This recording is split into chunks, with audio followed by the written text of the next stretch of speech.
right away, we'll go ahead and see that we get some very different kind of behavior. What's happening is the particles are being born and they are following wherever that node had been, kind of retracing his history. You can see they start off running around this way. Let's turn on the node's trajectory.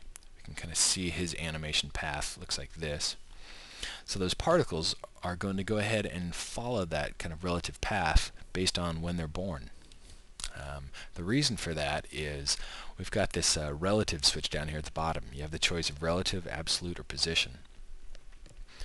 And we'll take a look at those in a little bit. But for now, let's turn off his trajectory. And of course we have the same kind of speed control. We can decrease the speed so those particles are not going to follow as fast. We could set that back to 1 and we could just add variation, so some will follow faster than others. Let's see here. You know what, we're going to modify his path a little bit.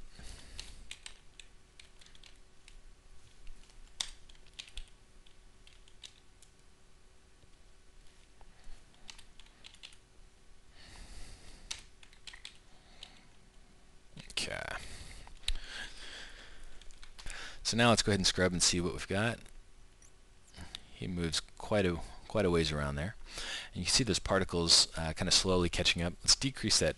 Actually, we'll turn off auto key. We'll turn off the variation. And we also have the same kind of position dependency control available. So particles who are closer, we can require them to be closer and control the effect that way. So as we increase that, particles who are further away will follow less. So it's very much going to depend on how close those particles are to the node. We'll go ahead and set that back to 0. And same kind of thing with catch. It'll control kind of the springiness in between, the amount of tension between.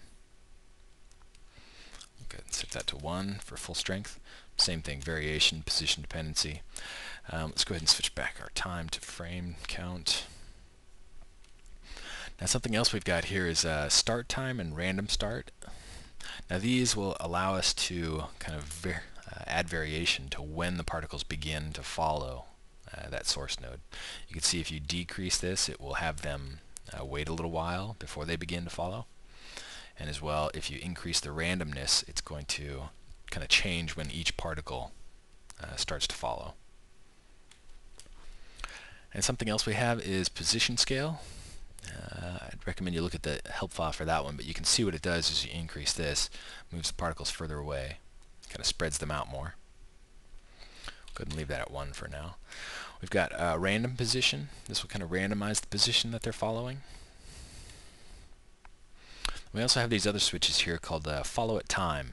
Now follow at time kind of makes it behave like type 1, where the particles will use the velocity and alignment of that node at that current time.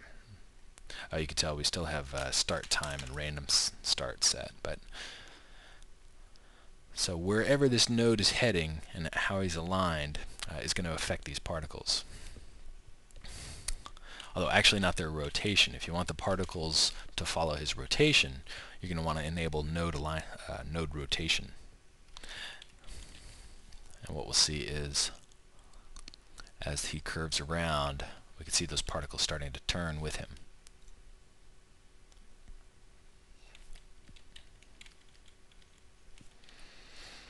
Okay, some other options we've got. Let's take a look at absolute. Absolute's an interesting one.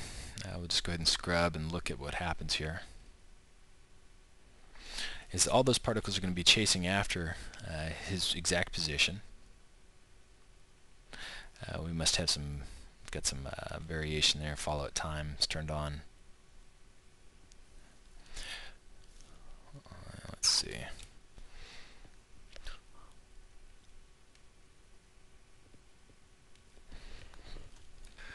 Well, absolute supposedly has the particles follow the absolute path of the node. Usually I find it's easier to go ahead and just modify these parameters and see what the effect is going to be.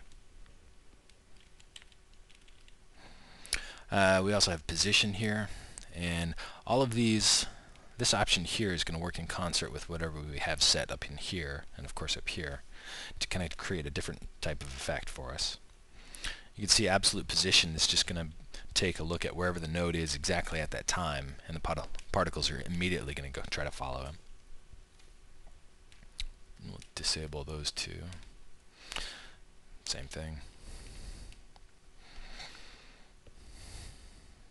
And then back to relative.